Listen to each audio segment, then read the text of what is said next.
Too kind. I have sat through every introduction thinking maybe I should just get up and cut them off. It's really a blessing to be with you. I was listening to the rain. Did you hear the rain? And I was thinking a few years ago, I was speaking at a Christian college that has a large kind of gymnasium sort of building, multi-purpose use, and they've got a metal roof. And a storm worse than that broke out as I was speaking. And it is so loud on that metal roof. I'm wondering if anybody can really hear me. And they're all thinking, how drenched will I be when I get to chapel, class after chapel? And I just finally stopped and I said, wow, this feels like I'm preaching at a debut of Noah. And once they learned, okay, then they all focused on me back there. But my friend Bill Amstutz has a small umbrella. He will be glad to take all of you to the car afterwards, okay, right? He's got a servant heart. Well, those that have been here for some of these sessions have heard some of my story. I just want to give you a little bit of it in a snapshot here as we move into today's topic. As the way I put it, I was born at a very early age. Now, Warren Wiersbe is a friend of mine, and one day he said, I never used humor in any of my books or in my speaking. I said, yes, you did. And he stopped walking and looked at me and said, when? I said, opening line of your autobiography where you wrote, I was born in a log cabin I helped my father build. You can think about that one, okay? So I don't say that. I just know I was born at an early age, and God was at work in my life at a very early age. I trusted Christ when I was early elementary school at the oldest, and while I don't remember the exact day or date or year, I have this visual image of that night in my room. In a childlike way, I said, Jesus, come into my heart. Now, God started working in a very interesting way at a very early time for me. The man that I called Uncle Les, and he was most instrumental in my salvation. Uncle Les took me to his church one night when I was about second grade for an ordination service. Who does that to second graders? You know? I just seem to attract people like that, I guess. But the amazing thing is that I came home from that with a sense that God wanted me in ministry. So here I am as a second grader, fourth grader, fifth grader. What do you want to be when you grow up? One kid says a policeman, a fireman, a baseball player, and I'm going to minister. And fortunately, I was around some people that just kind of, they recognize that there's this precocious fifth grader. We'll make him a children's church worker. I'm serious. I'm fifth grade. I'm children's church worker. And then a little bit later in junior high and high school, I was a summer missionary with Child Evangelism Fellowship. I told the earlier group when I was 14, I was a counselor at the Billy Graham Crusade. Who does that? But it was just like God's hand on my life. I went to Christian college, had a year in between where God just did a lot of things. And I do remember shortly before our wedding, a church that was in a area not far from Columbus, Ohio, called up and said, hey, we've got this youth night planned. We've got these kids coming, and we're going to go to this place. They've got an indoor training rink because the owners are horse riders training for the Olympics, and we're doing this and this and this and this. And they said, we want you to come and be the speaker. And I said, when is it? When is it? And they said, Saturday night, July 7th. I said, I can't make it that night. I'm getting married. How about the next week? So my wife got oriented very fast that there was this like ministry life that she had bought into that people would say, well, how long have you been married? And we go, 1 week. At that, you're so glad when you get past 1 year with that thing. But, off to seminary, into the pastorate, and just, totally absorbed into this world of being a follower of Christ, that God just kept opening up opportunity. And as I listened to your pastor kind of give some of my resume, I just thank God for all the opportunities he's given me. But a few years ago, I hit this really challenging time where all of a sudden, that's about the simplest way to put it, I was no longer in vocational ministry. All of a sudden, I was in a situation where I'm trying to see, God, what do you have next? All of a sudden, I'm looking at doors that I'm thinking, maybe this is the door, maybe this is the door. But the doors just kept closing and kept closing and kept closing. And there comes a point where, I've got to get a job. And God saw fit to put me in a situation where then I'm applying for jobs. That's a lot of fun today.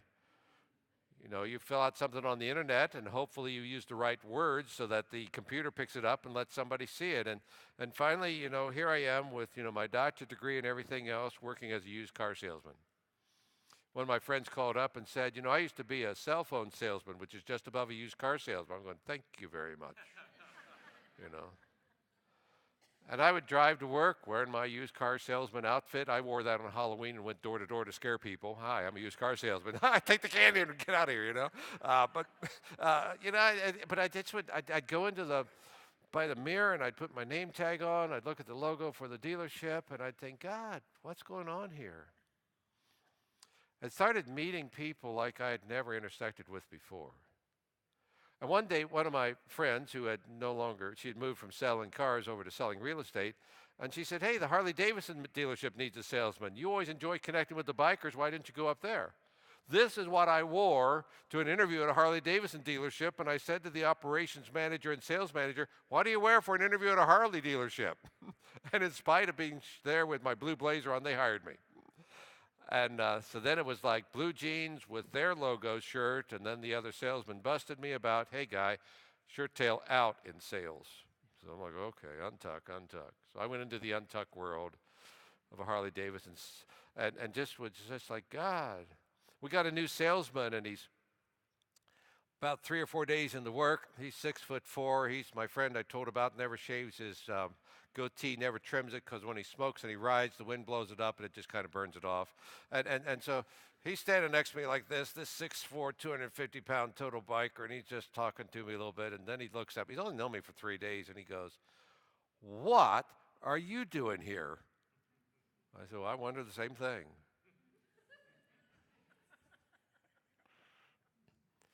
But my time in the secular workforce affected me. And in that time, I learned that the church can be the Christian bubble. You see, it's one thing to teach about colliding worldviews. It's another thing to live in the intersection where the collisions happen. And I'm saying head nod because you know what I mean. I remember the day I said to my sister-in-law, did you see this particular movie? And she said, yes. I said, what'd you think? She said, oh, it was a great movie, but do they really think people talk that way? I go, yeah. Because as I put it, at the Harley world anyway, the F word was a noun, an adjective, a verb, an interjection, an exclamation, an audible pause. It was used for everything. Just need to make a sound, that's a sound. And that's the world that I was living in.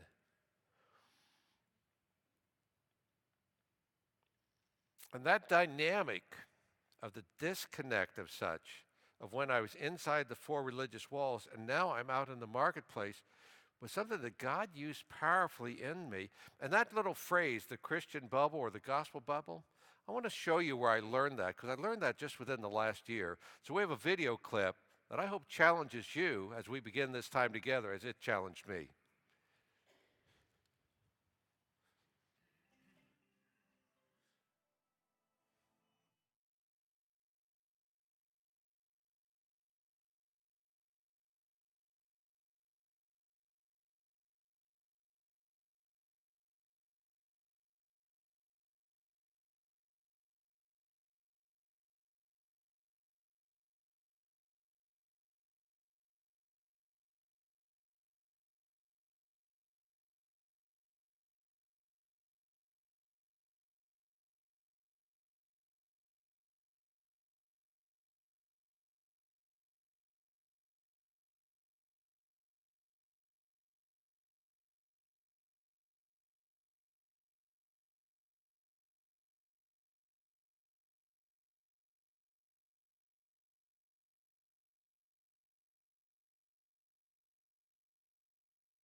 I first saw that a year ago, February,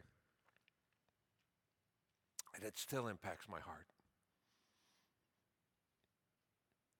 I find myself challenged, and hopefully you caught some of those words at challenge. You know, when Josh McDowell, the author of Evidence Demands a Verdict, says, but we are losing ground.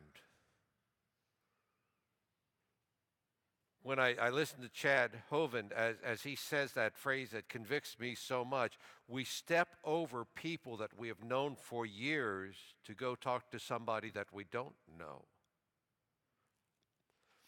And that ending where he talks about what if we become light to the darkness, where we show the world what true integrity is. And let me tell you what, that one's really resonated with my heart that first time I saw that video clip. I was a Harley Davidson salesman, untucked shirt and all. And I'd be sitting there at the table bartering with somebody. And there would come a point where they're just trying to get every dollar that they can possibly get out of that deal. You know, will you give me a free t-shirt? Yeah, we'll give you a free t-shirt. Will you give me this? Will you give... And every now and then I would end up at a point where I would look at a person and I'd say, now you don't know me very well. You don't know my background, but I'm a person of faith. And as a person of faith, integrity is extremely important to me. And so when I say there's not a better deal, this is as good as this deal's going to get, this is as good as this deal's going to get. And in that environment, I was a person who, not to make the sale, but just realizing my integrity had to be seen in that environment. Prior to that, I sold for a dealership that absolutely did not barter price. And one night I'm sitting there with a guy who used to be in car sales himself, and he said, well, I want to barter price. I said, we don't barter. The price is what the price is. He said, no, surely you barter. I said, okay, let's barter. I said, we want $11,000 for that car. He said, I'll give you 10. I said, okay, $11,000. He said, wait, that's not how bartering worked. I said, well, you wanted to barter, so we bartered, that's it. He said, how can you not lower the price? I said, our business is committed to integrity, and if we lower the price, we've just lost our integrity. And he just kind of sat back and looked at me and relaxed and said, okay. And hearing Chad talk about that, what if we were light to the darkness that showed what true integrity is, what true humility is? In other sections, he talks about what true forgiveness is. We live in a very unforgiving world, what true love is. And to work down through that. And you know, I think about one day at Harley Davidson, we were in a sales meeting, and Joe, our operations manager, said this: you will spend more time during the week with your coworkers than with your family. And when I heard that, I just inwardly groaned, because I knew that was the truth, especially if you work retail. And probably if you work retail, you're not here this morning, you know. But I was at a Farmers Fest in our town last week. I live in Dillsburg. We drop a pickle on New Year's Eve. It's a wonderful little town. And I'm not kidding, you know. And our Farmers Fair was started over 100 years ago by the merchants to show appreciation to the farmers. So we have a tractor parade, and we have a kids parade, and who's got the longest green bean out of their garden and the biggest pumpkin, and no carnival rides and everything. And I'm walking along going, wow, they got a lot more old cars here than last time. Joan said, do you realize how many years it's been since you've been here? And the reason was I was working retail. And I was spending more time with my coworkers than my family. And a few months ago, I was reading a book where the author said this in the introduction: we who are serious about our faith and our walk before God spend a great deal of time in our businesses. In fact, we spend more time on our corporate pursuits than on any other single part of our lives. And then he said this: do we want that time to be wasted and underutilized? Boy, that's a striking statement. Do we want that time to be wasted and underutilized? Okay, let's have fun. Do you know what it's like to be a Harley salesman in Pennsylvania in January in a snowstorm? You talk about a lonely life. Or he says, do we want to discover how to make that time fully honor the Lord? Well, it was in January that I started praying seriously, just that sense that God had reached down and whacked me on the side of the head and said, Tony, get up and get going again. And I started praying for what door will you open up for me, God? And I said to my wife, I'm praying that I'll be out of Harley sales by April. She said, that scares me. You want to get out of there so soon. How about if we say September? I said, okay, I'll pray for September. And I started looking, and the door opened to be a part of Christian Businessmen's Connection. And guess what? My starting date was September 1. God answered my wife's prayer. But I work in a different kind of environment now in ministry. You know, as I put it, I no longer have anybody complain to me about church music, you know. I'm just out there doing pure ministry. I'm focused on evangelism, discipleship, and I'm intersecting a lot with businessmen. And I've always had a knack of building a network, but now my network includes lawyers, bank president, used car salesmen, entertainers, you know, dock workers, men in all sorts of businesses, all sorts. And one day it may be I'm sitting there with the CEO and the bank president and the head of this organization, and another day with a couple retired guys. Oh my, do you know what it's like to sit across from somebody that says, I retire in 2 weeks, in 2 days? And to see the look in their eyes, and I say, well, that, quoting Princess Bride, I say, I don't think that word means what you think it means. And to hear a guy say, so I've been going to a counselor since I retired. And the counselor said, don't sell your house. And he said, why not? Because it gives you something to do. And he said, I'm to the point where you can only mow your lawn every 3 days for so long. That's what he said. It's really neat to see him engaged in evangelism, discipleship the way he is now. But you know, I think about also the business world, and in a lot of different things, academically and so forth, you do case studies. So this may be the first Sunday morning you've ever been at church and the person at the front says, I want to talk to you about some case studies about people that were in the marketplace. And there are three different individuals. Now the one, it's kind of interesting. The first one I'm going to tell you about is a morally compromised person. They kept their faith hidden.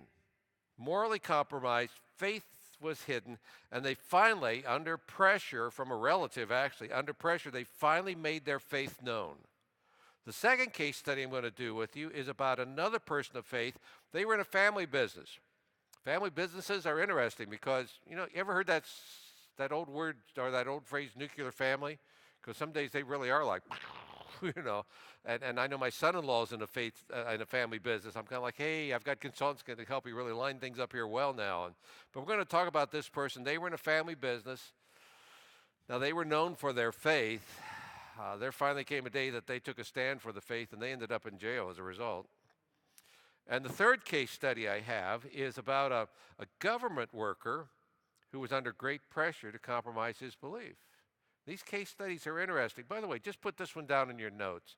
Go home and do a Bing search or Google search on the name Mark Whitaker, Whitaker,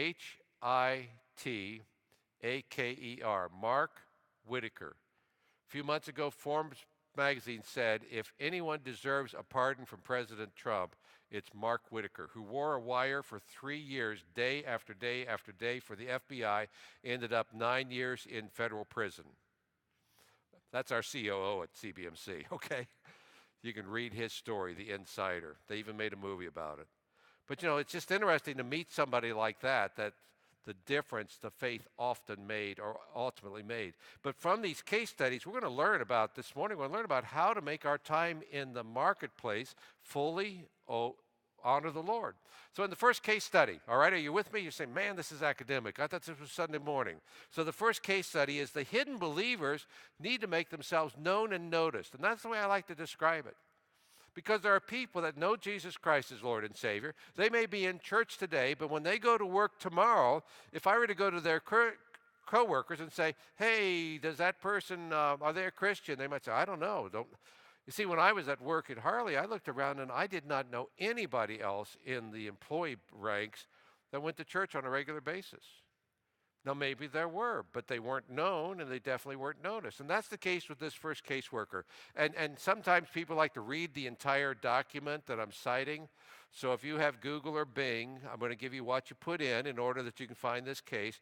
Just put in the word Esther and turn in your Bibles to that book. Yeah, you didn't see that one coming, did you? Because you think about Esther, and here's the queen. Now, Esther's not the queen. Vashti is the queen. And the king says, hey, you know, I want you to come here. And she says, no, I'm not coming. And so he says, okay, then I'm going to get a new queen. And that's how Esther comes into the scene. And sometimes what we tend to do as Christians is we tend to what I call whitewash the Bible. We don't deal with the reality of some of those things. We may be shocked by the horror of ISIS videos of beheadings, But then we read about David and Goliath, and we just kind of tell the story. You know, it's just interesting to sometimes think in terms about Jesus intersecting with the culture of his day and knowing prostitutes and tax collectors and eating places where people said, what's he doing if he's so holy, hanging out with those people? But we tell it as a flannel graph story, and we make it all nice and clean. I do enjoy the time I heard Warren Wiersbe speaking. He was talking about the woman at the well. And he said to this group of about 300 college students, it's not that she didn't marry for better, for worse, just not for long. You know, and do you think about the reality of some of those things and move it beyond that? Or we were in Israel, and as we're on our way to Caesarea, the tour guide, who's a believer, she and her husband were missionaries in Israel to the Sabras, the native-born Israelis. She said, Tony, we're going to Caesarea. Have you ever thought about how important this is for the Gentiles? And you know, Peter at Simon. What'd Simon do? Simon the tanner. Do you know how much that stinks when they tan skins? And the regulations they had about not touching a dead thing? And sometimes we back up, and when we go 3D on these things and try to imagine the sights, the sounds, and the smells, the Bible is very visceral. And so Esther, we teach, was the winner of a beauty contest. It's probably more accurate to say that Esther was a morally compromised individual. And she was chosen, and then she intentionally was silent. In Esther chapter 2, verse 10, and in verse 20, you'll find the same thing says, Esther had not made known her people or kindred.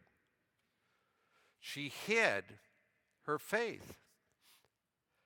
And finally, this whole thing comes up about Haman and his plot against the Jews, which is so much more escalated than what happened in Pittsburgh this weekend. But this incident that's coming, that's going to be racial violence across the entire kingdom. And even at that point, she has a hesitancy there. And in chapter 4, verse 11, that hesitancy to make it known that she's a Jew herself. She says, as for me, I have not been called to come to the king these 30 days. And she knows the risk that she will be taking if she walks into the king's presence, even though she's the queen. Finally, there is this convincing argument that's made where ultimately she stepped up to confront racial injustice and step into a position of peril. And many of you know the verse. It's like the one verse we know out of Esther is chapter 4, verse 11. And who knows whether you have not come to the kingdom for such a time as this. But note something special about that. The word come is actually a passive verb in the Hebrew. It's not, Esther, you have come. Esther, who knows whether you have been brought into this position. And after her moral compromise, after her hidden faith, we look at her and she say, she's not the best example, is she? Yet God did still work in and through her and with her. And the beauty of this case study is whatever our background might be morally, whatever our background might be currently regarding hiding our faith, whatever stands we have refused to take, God is still ready to use us in the marketplace as an ambassador for Christ. Isn't that amazing? Now, our CEO, he's a convicted felon. Can't vote. It's amazing to see what he did and to see the change in his life because of Jesus Christ. So let's go to the second case study. Now you're ready, right? You're trying to figure out this one. There are believers who are known, and using the same kind of words, what happens is they need to be noticed. They need to step forward. They're not noticed now, but they need to be noticed. They need to step forward. And the case study this time, the man in the family business. Ever hear of Joseph? Yeah, come on over to Lancaster. We can go to Sight and Sound, and you can watch Joseph over there. You can see Moses also. If you're in Lancaster, it's an amazing thing to see. But, you know, Joseph, we know the Joseph story. And sometimes we just lose the intensity of that as well. Joseph is in his family business. I've talked to some consultants recently about family businesses and how even in a family business today, even though you're getting along well because you're all family, he said you better sign legal documents because there might come a point where you don't get along. Oh, we're going to keep getting along. Do you ever hear Joseph? Boy, when there came that point that they threw Joseph into that pit, it's a very specific Hebrew word that carries the sense that when you put something in that pit, you put it in that kind of pit because they're dead or they're never coming out of it alive.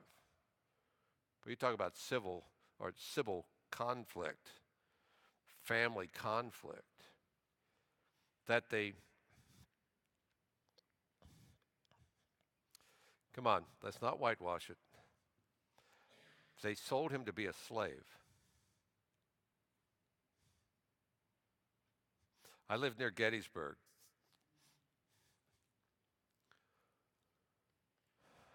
People will come and they will see the battlefield and they will talk about the North and the South. They'll talk about Pickett's charge and all those kind of things. There's a seminary in Gettysburg, Lutheran seminary, that was there at the time of the Civil War, and there was conflict among the students on the rightness or the wrongness of slavery. My oldest daughter and I, one day we went with Patriot Guard riders and participated in the reburial of 3 colored troops from the Civil War. There were no colored troops that fought at the battle. There were no colored troops buried in the National Cemetery. And we met the direct descendants of one of those soldiers. And you see, when the Confederates crossed over into Pennsylvania, even the freed blacks fled because they knew the reality that if a Confederate soldier saw them, they would capture them. Soldiers would take their pick. They'd send them back to the South. And it's a very interesting and unknown story for the most part, sadly, that when you get to that final day of the Battle of Gettysburg, and as Pickett's charge is taking place, Longstreet's assault, and they're heading for the copse of trees, the high water mark of the Confederacy was fought on 12 acres of land owned by Abram Bryan. There's just a little white house there. For years, all it had was the signs at Abram Bryan House. Now, thanks to this person who's a descendant of one of those colored troops, there's a sign there that tells the significance of Abram Bryan's house. And then the blessing for me a year ago when my daughter was there with her husband and their children, including 2 black children they've adopted, the house was open and they got to go in and see the inside of it, hear the story of Abram Bryan that most people never hear. That the high water mark of the Confederacy was fought on land owned by a freed black man. And when you get around those stories, you start to just get this impression. We just read, okay, Joseph was sold as a slave. And that takes us to the visceralness of this situation. And Joseph is sold into the house of Potiphar, and he's a slave. That's it. But how interesting it is, he was known, this is a Hebrew, so he's known as part of the people of God. And it's evident that there's something different about this particular slave. And Potiphar keeps getting more confidence in him and putting him in charge of more things. And then what happens? One day Potiphar's wife looks at this slave and says, I want you to go to bed with me. And do you remember what he said? His words are so powerful in Genesis 39, verse 3. He said, in 39:3, it just talks about how the Lord caused all that he did to succeed in his hands. And when his integrity was tested, he did not lose his courage. And in Genesis 39:9, then he said, how then can I do this great wickedness and sin against God? And what was the results of that? Do you remember? Jail. Now, this case study is striking because here you have this individual who was known but not really noticed. And then when he stepped forward and was noticed for his faith, there was a consequence there. That's not going to say every time we get noticed, there's going to be that kind of consequence. I mean, God blessed my time at the Harley-Davidson dealership. I mean, I have a nonprofit brain and I'm put into the for-profit world. That was quite the experience. And about the third week I'm there, I'm sitting at my desk trying to learn how to use their system and how to talk about all the different types of Harleys and how to intersect with the guys that are coming in. And I happen to look up, and the person you'd call him the boss, his wife is standing at the door of his office looking down my direction going this way. And so I did the logical thing. I looked over my shoulder. But there was a wall behind me, so that didn't work. And I went, me? And she goes, I walked into that office thinking, what have I done? When the boss's wife goes, it doesn't look good. So I walk in, and she's standing there. My boss is sitting in the chair. And sometimes, he's a great leader. If you've ever read the book, Leaders Eat Last, he totally embodies that. And women will drive miles and miles to work for this guy. And he's sitting there in his chair, and he's kind of got the chair at an angle, and he's talking, well, he says, listen, I really don't want you to feel any pressure here. And I'm thinking, oh, my word, I'm getting fired. I've been there 3 weeks. He said, we just wanted to talk to you about this. And that's a really fun moment. Have any of you gone through that moment with you were new on the job, and this guy's kind of stuttering and stammer, and then finally says, this Saturday, I'm thinking this is your last day, this Saturday is supposed to be the blessing of the bikes, and the guy that's supposed to do it just let us know that he can't come. And well, you're here, and we were don't feel any pressure here, but would you be willing to bless the bikes? This was my curb your enthusiasm moment. Okay. Yeah, we'll give you an order so that you don't have to worry about it, and you can so they give me this order, and I look at it, and I go, well, I'd like to change this one thing in particular. So I go, do you mind if I change? Oh, just do whatever you want. And then there came a day they called me into the office again. I'm kind of like, okay, what this time, And it's like, hey, listen, are you part of the hog chapter? I said, well, the national, but not the local. Well, have you thought about joining the local? I'm thinking, oh, man, what do you do when your boss says, you want to join the local chapter? It's like, I've thought about it. And he said, well, I think it'd be really good if you did, because, it'd be good if one of our salesmen was in the hog chapter. And besides that, they need a chaplain, and if you'll go, I'll pay your dues. So sometimes when you're known and you're noticed, it really goes well. And all of a sudden this door opens up. One day I'm walking across the front of the store outside where all the rocking chairs is. That's when you see that many rocking chairs, it's either a Harley dealership or a Cracker Barrel. You know that? Well, I'm out there with all the rocking chairs. All these guys are rocking away, And one of the women from the Harley owners group, she looks at me and says, "Hell, chaplain," she says, I missed the blessings of the bike. Would you bless my bike? I'm this far from guys in rocking chairs, and this woman wants me to bless her bike. Now, I don't bless bikes. You can't bless a bike. Say, blessing on you, bike. It's still 800 pounds of metal, Might roar really sweet, but it's not any better because I said blessings on you. But I use something in their culture to then stand there and talk to her about Jesus and pray with her right in front of the store. Another day, a group of bikers are out there, and they're getting ready to go on a ride. I happen to be walking outside, and they said, hey, the chaplain's here. How about if you pray with us before we go? And here we are in the parking lot, gathered in a circle. I'm in the middle praying. What can they say inside? What are we doing praying with them? Well, you asked me to be the chaplain, And the door came open, known and known. It doesn't always work that way either.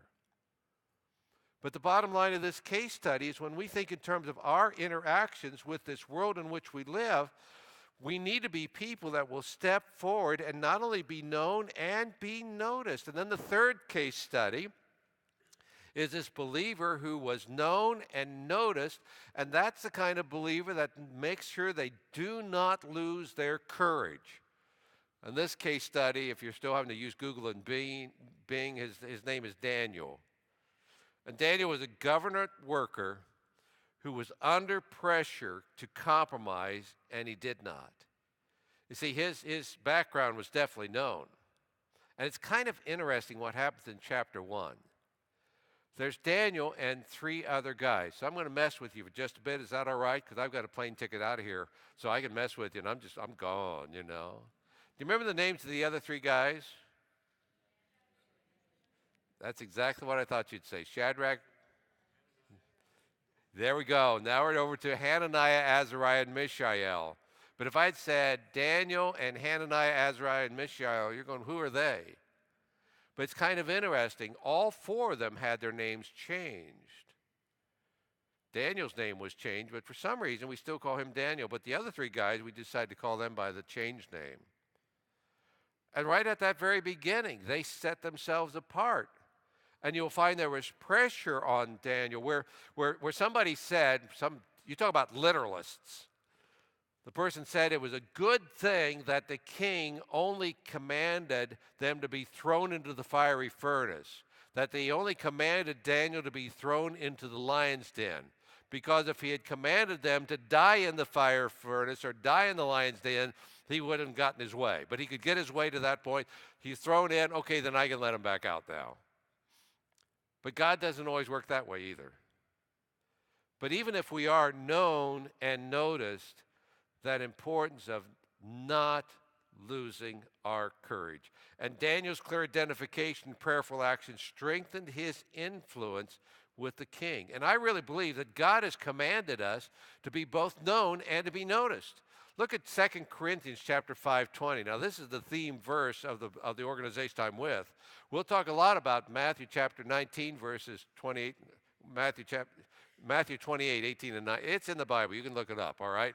But 2 Corinthians 5:20. And the words there are where it talks about the importance of us being ambassadors for Christ. Therefore, we are ambassadors for Christ. God making his appeal through us. And Paul says that appeal is this: we implore you on behalf of Christ to be reconciled to God. So one day I'm meeting with a group of men, and I said, so how do you define an ambassador? And this one retired Navy guy, he spoke right up.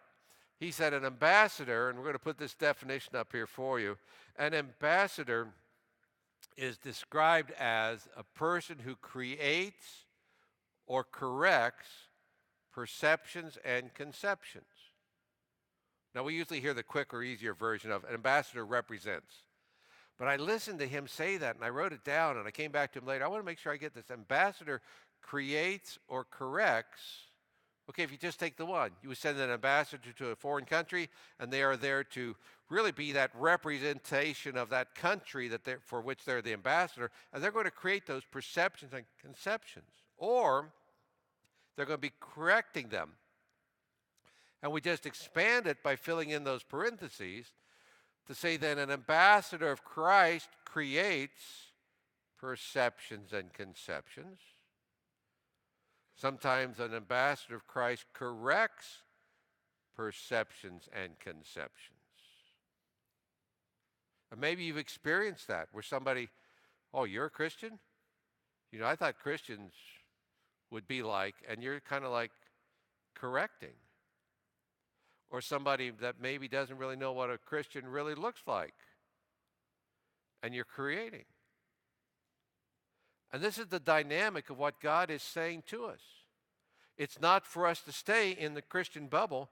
It's for us to get out of the Christian bubble, to engage in this world around us, not stepping over those people that are around us, but saying, I am to be an ambassador for Christ at the restaurant where I might eat today, at the toll booth. No, we don't have those in Michigan, do you? Do you have any toll booths here? Well, you're a cheap state. It's more expensive to live in Pennsylvania, you know. Cost me $2 to drive to the other side of the interstate. But you know, at the toll booth sometimes, or when you think in terms about at your gas station, you're in there getting the coffee and everything at whatever kind of gas you buy out here. You don't have sheets. We have sheets. But anyway, when you're in line at a grocery, you have an opportunity to create what a Christian is about. You have an opportunity to go back to what's said. What if you were the light to the darkness, showing to the world what true integrity is like, what true humility is like, what true forgiveness, what true love is like? So those that have been here know I love to end the time that I teach with a YBH. It's not original with me. I got it from somebody else. It just simply stands for yes, but how? And let's just take each of those and think about it. If you're a believer who's not noticed, not known or noticed, what you need to do is raise the flag. You start saying things that just raise the flag. So I went from being a mission board executive to being a used car salesman. Some days I'd be talking with a person, and we're looking at a car, and I just would say, oh, yeah, yeah, sales is the second career for me. You know what they usually said at that point? What was your first career? Now, I worked for a company that was strong on diversity. If you had an opinion that was really strong, you probably weren't going to work there. So it wasn't like being the chaplain at a Harley dealership. I had to be careful. Well, sales is not my first career. Well, what was your first career? Well, I was in the faith-based nonprofit world. They go, what's that? And down inside, I'm thinking, glad you asked. Now, China is a very interesting place for doing ministry. And in China, you've heard a lot of things about ministry in China and Christians in China. And it's a very true statement to say everything you've heard about Christianity in China is true somewhere in China. Now, I went to a state-approved church one Sunday where they were selling Bibles in the lobby and Beth Moore study guides in Chinese and all sorts of stuff. And that was at a state-run church. But there are other places where the organization I was with, we had a missionary, kicked out of the country, but we would do what were called English corners. And I thought that meant we'd stand on the corner of the street somewhere. No, it's just a place where Chinese people would know they could come, and it might be in an apartment complex or at a business, and they could practice conversational English. And so we just trained people to stand up and say things that would provoke questions so we could raise the flag that we were a Christian.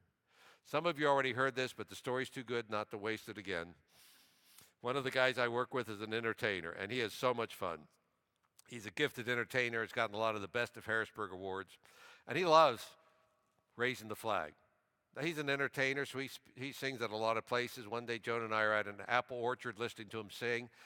Another day, I'm at a coffee shop listening to him sing. Sometimes he's at a mead house. Sometimes he's at a winery, but he's always working wherever he's singing on raising the flag. So he's at this place. He likes taking requests and so forth, and he's just totally into it.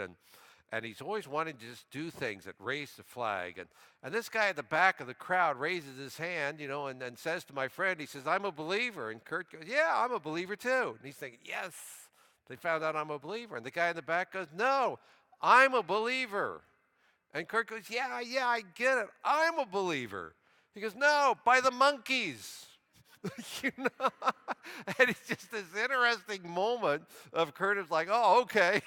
But what happened in the meantime? He had raised the flag in another interesting way.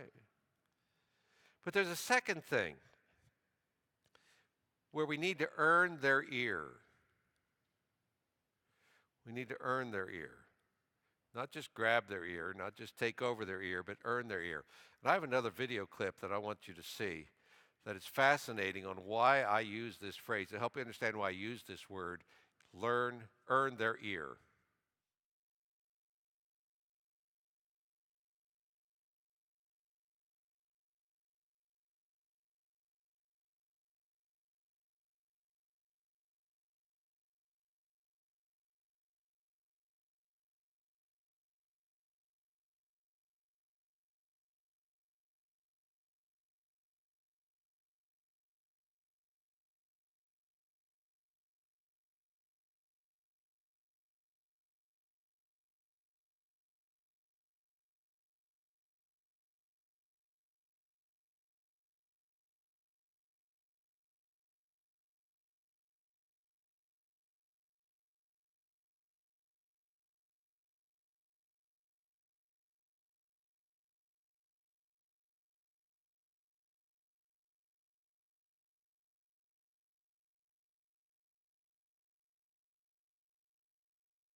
So you saw the horse's ear, right? Wasn't that interesting? She says, at first, I let the horse lead. So she's following the horse. And then she watches. She sees that ear. She sees that head down.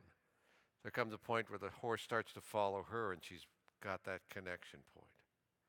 And if we're going to be known and noticed, for us to be effective, we need to earn their ear. And then that last one is we just tell people, put a rock in their shoe. You ever had a rock in your shoe? It's a wonderful experience, isn't it? You're walking along trying to decide, is this the time I get that rock out of there? Is there ever a bad time to get a rock out of your shoe? No, there's not. You know, it gets stuck down in there, and then just it's kind of like constant. It's like, man, it's still there. That rock's still there, and right. And we put rocks in shoes by being living proof of the gospel.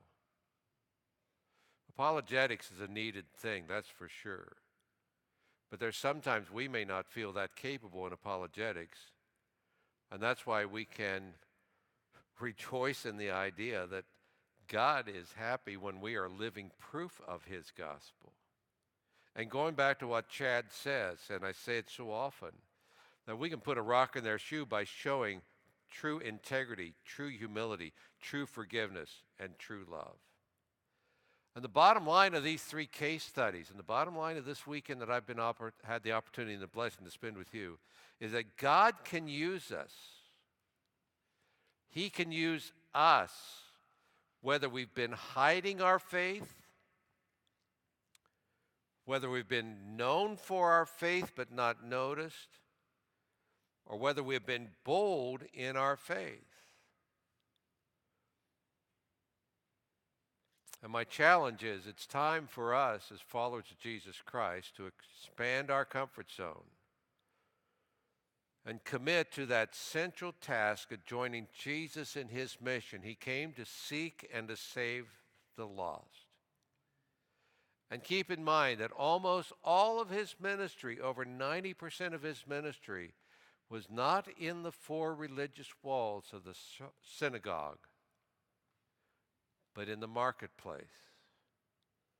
The place where maybe even later today, perhaps tomorrow, or some other day this week, that place where you too will be. And my prayer is that God will use this weekend to challenge each of us afresh and anew to be committed to being ambassadors for Christ in those spheres of influence that God has given you in Allendale, Michigan. Father, how I thank you for the privilege of coming and sharing your word. Thank you for the attentiveness of these people. Thank you for their pastor and his wife and the godliness of their example and their desire to see this ministry be one that impacts this community for your glory. And God, help us to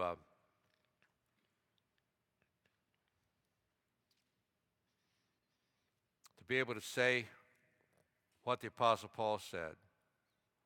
He said, I was not disobedient. And later he would say, I have finished the race.